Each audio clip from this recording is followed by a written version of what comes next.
আজকে আসার আগে গতকাল তার কাছে গিয়েছিলাম, তাকে আমি বললাম যে আমি ফেনী যাচ্ছি, আমি ফুলগাজী যাব। তিনি বললেন তুমি তাদেরকে আমার ভালোবাসা শুভেচ্ছা পৌঁছে দিয়ে আমি এসেছি আপনাদের কাছে বেগম জিয়ার, আপনাদের নেত্রী খালেদা জিয়ার, আপনাদের গর্ব খালেদা জিয়ার সেই শুভেচ্ছা ভালোবাসা পৌঁছে দিতে।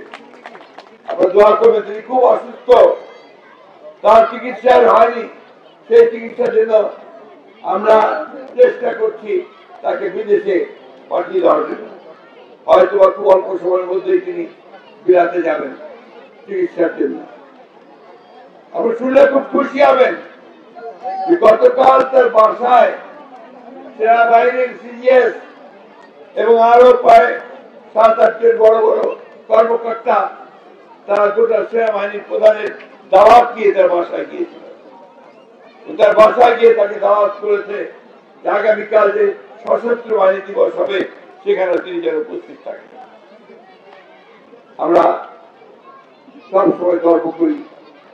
রাজু বলে যে ফেনীর নেত্রী, আমি বলি শুধু ফেনীর নেত্রী বললে হবে না, তিনি দেশের নেত্রী, এই জন্য তার নাম হচ্ছে দেশের নেত্রী। আপনারা এই বন্যার সময় অনেক কষ্ট করেছেন, এবার খুব কষ্ট করেছেন।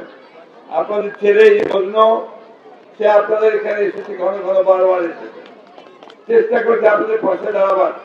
আমাদের এই যে দল যারা ফ্লাডে কাজ করেছে এখানে সবাই আছে, আপনারা আছেন, আমরা সবাই এখানেও এক কোমর পানি ছিল, সবকিছু তলিয়ে গিয়েছিল আপনাদের, সেখানে আপনাদের লড়াই করে সংগ্রাম করে সেই আপনার বন্যা থেকে উত্তরণ ঘটিয়েছেন এবং সুযোগ এসছে নতুন করে বারবার। প্রিয় বন্ধুগণ, আমি খুব বেশি বক্তব্য করে, আমার বাচ্চারা আছে এখানে, কষ্ট পাচ্ছে, অনেকক্ষণ ধরে আছে। আমাদের দলের তরফ থেকে, বেগম জিয়ার তরফ থেকে, তারেক রহমানের পক্ষ থেকে, আপনাদের তারেক রহমানের পক্ষ থেকে এই বাচ্চাদের জন্য, তাই না, বাচ্চাদের জন্য তাদের শিক্ষার উপকরণ, বই পত্র, খাতা, পেন্সিল, এটা কিছু তারা নিয়ে এসেছেন যে বন্যার সময় ক্ষতিগ্রস্ত হচ্ছে, এগুলো তাদেরকে দেওয়া হবে। কিছু টিনের ব্যবস্থা করেছেন, যে ঘর চলে গিয়েছে সে টিনগুলো দেওয়া হবে। এইভাবে আমরা বিরোধী দলের থেকেও শত নির্যাতনের মধ্যেও আমরা কিন্তু চেষ্টা করছি আপনাদের পাশে। আল্লাহর কাছে হাজার শুকরিয়া, আল্লাহ মেহেরবান, যেখানে এতদিন ধরে যারা আপনাদের অত্যাচার করেছে, নির্যাতন করেছে, আওয়ামী লীগের সেই দস্যুরা তারা আজকে পালিয়ে গেছে, তাই না? কে পড়াইছে? কে পড়াইছে বলেন?